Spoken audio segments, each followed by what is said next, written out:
faire une présentation sur la taxonomie européenne et du coup des répercussions que ça peut avoir sur Essor ou sur nos clients.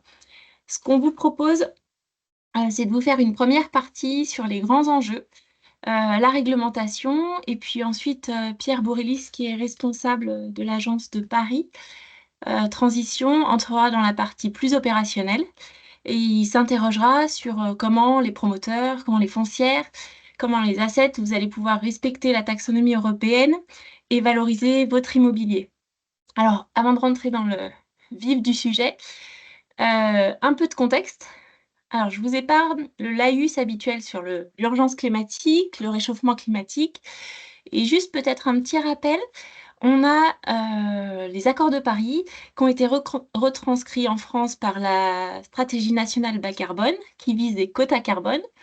Et en parallèle, au niveau européen, ils sont emparés aussi du sujet, avec un ensemble de nouvelles réglementations qui s'appelle le Pacte vert européen, avec pour objectif de viser la neutralité carbone en 2050 et un objectif intermédiaire en 2030, pardon, de réduire de moins de 55% de gaz à effet de serre par rapport à l'année 90, tous les secteurs d'activité. Voilà, et donc on a trois nouvelles réglementations qu'on va détailler juste après. On a la taxonomie européenne, on a la CSRD et on a la SFDR. Et donc ces trois réglementations ont trois objectifs: renforcer la transparence des entreprises en matière de RSE, intégrer les notions de risque, de durabilité dans la politique des entreprises et renforcer les objectifs en matière de finances durables de l'Union européenne, c'est-à-dire en fait orienter les flux financiers vers ce qu'ils considèrent comme être des activités durables. On a du coup les deux premières réglementations, la CSRD et la SFDR, qui répondent aux deux premiers objectifs de transparence en matière de RSE et d'intégration des risques de durabilité. Et puis la taxonomie, elle intervient pour le troisième objectif, c'est orienter les capitaux vers des flux financiers verts. Voilà. Donc en gros, la taxonomie, elle est au milieu de la CSRD et de la SFRD, puisqu'elle est à chaque fois dans ces deux réglementations. Et la taxonomie européenne, c'est simple, c'est un système de classification des activités économiques qui va permettre d'identifier si ces activités, elles sont durables ou pas. Donc en fait, l'Union européenne, elle a établi une grille de critères et en fonction de notre activité économique, on va regarder si on suit la grille de critères proposée par l'Union européenne. Et c'est assez binaire. On construit un bâtiment, il y a une grille d'analyse, on la respecte complètement, on est vert, on la respecte pas, le bâtiment est considéré comme non aligné à la taxonomie. On va revenir dessus. Alors, les étapes pour savoir si les entreprises, nos clients, sont considérés par la taxonomie européenne. La première question à se poser, c'est est-ce que l'entreprise, elle est concernée par la réglementation CSRD? Si c'est le cas, on va se poser la deuxième question. Si c'est pas le cas, c'est sûr que l'entreprise n'est pas concernée par la taxonomie européenne. On va détailler un peu par la suite quelles sont les entreprises qui sont concernées par la réglementation CSRD. La deuxième étape, c'est est-ce que les activités de cette entreprise sont éligibles à la taxonomie européenne?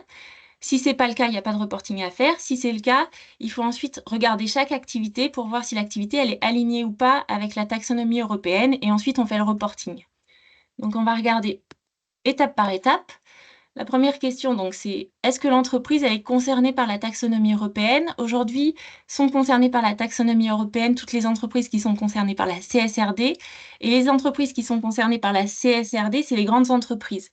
Demain, à compter du 1er janvier 2025, on aura des entreprises de taille moyenne. Essor sera concerné par la CSRD à compter du 1er janvier 2025. On a deux critères qui sont mis en jeu. C'est des critères d'ETP, donc de nombre de collaborateurs, et des critères de chiffre d'affaires. Donc, on voit, il faut dépasser au moins deux des trois critères suivants: 250 salariés, 50 millions de chiffre d'affaires net et 25 millions de total bilan. Si l'entreprise, elle rentre au moins dans deux de ces critères, on est concerné par la CSRD à compter du 1er janvier 2025 et donc par la taxonomie européenne. En suivant, on aura les PME cotées qui seront concernées par la CSRD à partir de 2026 et puis toutes les filiales européennes à compter de 2027. Donc en fait, très rapidement, toutes les entreprises avec lesquelles on va travailler seront concernés par la CSRD et donc par la taxonomie européenne. Et c'est ce qui va concerner en fait les bâtiments qu'on construit. On va y arriver. Une fois qu'on a déterminé si l'entreprise était concernée par la CSRD, il faut regarder ses activités. Et donc, il y a une liste de plus de 100 activités qui sont concernées par la taxonomie. Et ce qui nous intéresse, nous surtout, c'est la construction et l'immobilier qui est évidemment très concerné par la taxonomie européenne. Je vous ai mis juste là une matrice qui est fournie par l'Union européenne qui va aider chaque entreprise à faire la liste de toutes ses activités et vérifier quelles activités sont soumises ou non à la CSRD. Donc, une fois, c'est un peu compliqué, mais après, on prend vite le rythme. Une fois que l'entreprise est concernée par la CSRD, qu'elle a des activités qui sont également concernées par la taxonomie européenne, ce qu'on doit vérifier, si les activités sont alignées ou pas à la taxonomie européenne. Donc là, c'est pas compliqué. Il faut suivre une grille de critères qui a été rédigée par l'Union européenne, activité par activité. Donc, il y a 6 critères environnementaux, l'atténuation au changement climatique, donc là, on parle en fait des enjeux carbone. L'adaptation au changement climatique, ça, c'est un critère qui est de plus en plus présent parce qu'on sait que la trajectoire à 2 degrés, on ne va pas la respecter. On a un critère sur la gestion durable des ressources en eau, un critère sur l'économie circulaire, un critère sur la prévention de la pollution et un critère sur la biodiversité. Donc, si je prends l'exemple du bâtiment, il va falloir qu'on respecte l'un des critères essentiels, qui est soit l'atténuation au changement climatique, soit l'adaptation au changement climatique, soit l'économie circulaire, de manière assez majeure, avec des critères assez durs à atteindre, sans porter préjudice aux 5 autres critères environnementaux. Et donc là, ça se passe comme une labellisation. On a vraiment une grille de labels avec une vingtaine de critères par activité, critères techniques qu'on doit vérifier. Et ensuite, il faut respecter les garanties minimales en matière de droits humains et de droit du travail. Et là, pour les entreprises françaises, en général, on n'a pas de difficulté à justifier ce troisième élément. Une fois qu'on a fait ça, en fait, ça doit se faire bâtiment par bâtiment. Et une fois qu'on a fait ça, il faut, à la fin de l'année, déterminer la part du chiffre d'affaires qui est alignée, la part des dépenses en CAPEX alignée et la part des dépenses en OPEX qui sont alignées sur la taxonomie européenne. Pour aller un tout petit peu plus loin, je vous ai mis une étude du MEDEF, EY et Deloitte qui a fait un questionnaire sur les 100 plus grandes entreprises françaises, tous secteurs d'activité confondus. Et ce qu'on voit, c'est que l'activité immobilier construction est la plus concernée par la taxonomie européenne. Et pourquoi? Parce que déjà, il y a tout le secteur de l'immobilier et de la construction qui rentre évidemment dedans, mais toutes les entreprises de tout secteur aussi confondus ont une partie d'activité dédiée à leur immobilier logistique, leur immobilier retail. Et dans ce cadre-là, tous les investissements en CAPEX ou en OPEX qui sont faits par les entreprises rentrent dans la taxonomie européenne. Dernier point avant de passer la main à Pierre, l'activité immobilière, il y a un certain nombre d'activités qui sont éligibles à la taxonomie européenne. Il y a la construction de bâtiments neufs, il y a la rénovation de bâtiments existants et puis il y a l'acquisition et la propriété de bâtiments. Voilà.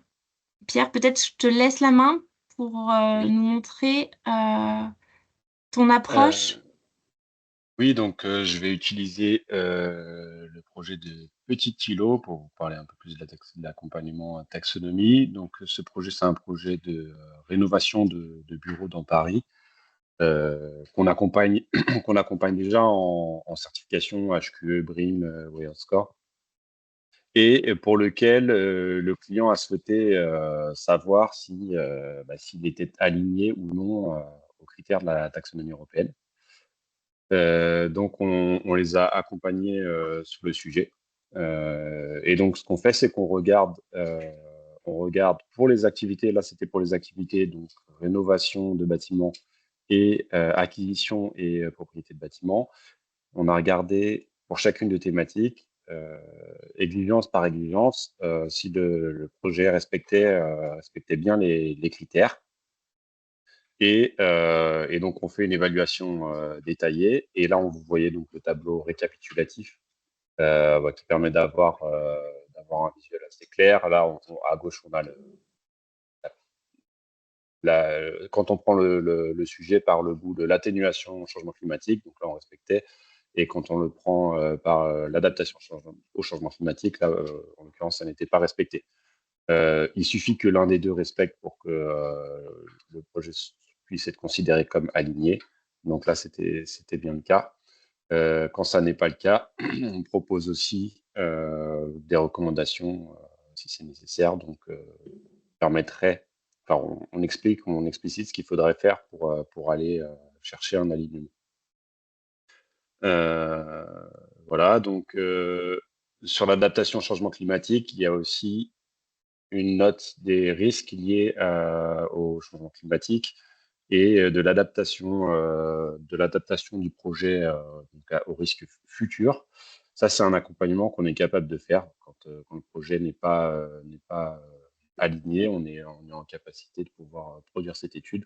Là, en l'occurrence, elle était déjà faite en non-dégradation sur l'adaptation, puisque c'est aussi une étude qu'on fait dans le cadre de la certification BREEAM. Et donc là, c'était déjà réalisé. Voilà, et donc là, en l'occurrence, le client, c'était AXA Investment Manager. Et ce qu'on constate, donc ça, c'était une des premières fois qu'on regardait le sujet, mais ce qu'on constate, c'est que ces derniers mois, c'est un sujet qui revient de plus en plus fréquemment, que ce soit chez les maîtres d'ouvrage ou chez les investisseurs. Et que finalement, que ce soit directement lié à la taxonomie ou indirectement, on se retrouve à vérifier les exigences de plus en plus souvent. On l'a constaté aussi, on accompagne, on travaille aussi avec l'AMO sur certaines due diligence avant acquisition. Et sur les dernières, c'était un critère qui revenait systématiquement. C'est-à-dire qu'on vérifie à chaque fois, les acquéreurs se posent la question de savoir si le projet est conforme à la taxonomie, et de plus en plus, c'est un no-go si ce n'est pas le cas. Voilà. Et donc, finalement, ça, c'est un accompagnement qui, à partir du moment où il y a des investisseurs, on va dire des gros investisseurs qui sont ciblés, c'est une démarche qui est presque essentielle de faire aujourd'hui. Et, nous, on est capable d'accompagner les projets pour s'assurer dès la conception que ça va dans le bon sens et que tous les critères sont respectés. Et c'est aussi une alternative quand les projets n'ont pas l'ambition d'aller jusqu'à la certification. C'est une alternative qui est beaucoup moins onéreuse, puisqu'il y a quand même beaucoup moins de critères à regarder, mais qui semble aujourd'hui essentiel à prendre en compte pour assurer la viabilité des projets sur le long terme. Voilà. Ah, du coup, peut-être juste, parce que c'est assez technique, un tout petit récap. En gros, pour l'immobilier, de toute façon, quels que soient vos clients, la construction de bâtiments neufs, la rénovation ou l'acquisition ou la propriété de biens, elle est forcément, c'est un secteur qui est forcément concerné par la taxonomie européenne. Donc ce qu'il faut vérifier avec les clients, c'est de savoir s'ils sont concernés par la CSRD. Donc on l'a vu, c'est des critères de nombre de collaborateurs et de chiffre d'affaires. Une fois qu'ils sont concernés par la CSRD, quand ils réalisent une construction neuve, des travaux de rénovation ou une acquisition de propriété, ils devront forcément, à la fin de l'année, déclarer si ça a été fait de manière vertueuse ou pas. Donc c'est pour ça que nous, quand même, au niveau de la conception, on conseille de regarder ce sujet et en tout cas d'en informer le client, qui devra faire à la fin de son année, en même temps que le reporting de son chiffre d'affaires, de ses CAPEX et de ses OPEX, un reporting sur son immobilier au niveau de la taxonomie européenne. Et pour Et ça finir peut sur ce sujet, aussi, enfin, faciliter la recherche de fonds pour un client qui construit pour lui-même, par exemple. Certainement sont plus enclines à octroyer des prêts s'ils ont la connaissance du fait que le projet est aligné à la taxonomie. Ouais, il y a certaines banques réfléchissent même, elles vont même plus loin. La Société Générale me disait que d'ici l'année prochaine, le financement des projets serait lié au respect de la taxonomie européenne. Voilà, donc c'est en train d'être discuté au niveau bancaire également. Parce que la banque est également concernée par cette réglementation et par le pacte vert européen. Peut-être un dernier point sur les sanctions. Si on respecte pas le reporting lié à la CSRD et si on n'indique pas à la fin de chaque année si son bâtiment est vertueux ou pas, les sanctions, on a des risques de marché, alors qui aujourd'hui sont encore quand même peu présentes, même si elles existent déjà dans les textes, c'est-à-dire qu'on ne pourrait plus répondre à des appels d'offres publics. Et puis, au niveau du code de commerce, il est prévu, mais comme classiquement, de l'emprisonnement et une amende pour le dirigeant d'une personne morale qui ne respecterait pas la réglementation de la CSRD et de la taxonomie européenne. Pour autant, ces deux sanctions, pour l'instant, elles sont absolument pas appliquées. La plus grosse sanction, je pense, c'est une sanction à risque sur l'image et une impossibilité de travailler avec des grands comptes par la suite. Et je vous ai mis à la fin, mais je vous enverrai la présentation, deux exemples. Là, on a l'exemple de Danone qui clairement, lui, est concerné par la CSRD, puisque c'est une grande entreprise, que son activité principale à Danone, l'agroalimentaire, n'est pas une activité éligible à la taxonomie. Pour autant, elle est dans l'obligation de faire sa déclaration de taxonomie tous les ans, et notamment du fait de son activité immobilière via finalement les travaux qu'elle fait sur ses usines. Voilà, et je vous ai mis la même chose sur Safran, puisque c'est la même chose. Son activité principale, elle n'est pas concernée par la taxonomie européenne, mais ses activités secondaires, et notamment dans le cadre de l'immobilier, sont concernées par la taxonomie européenne et elle doit déclarer finalement si les travaux qu'elle réalise sur ces bâtiments ou si les achats ou les constructions qu'elle fait de bâtiments neufs sont alignés ou pas à la taxonomie européenne. Voilà, je ne sais pas si vous avez des questions.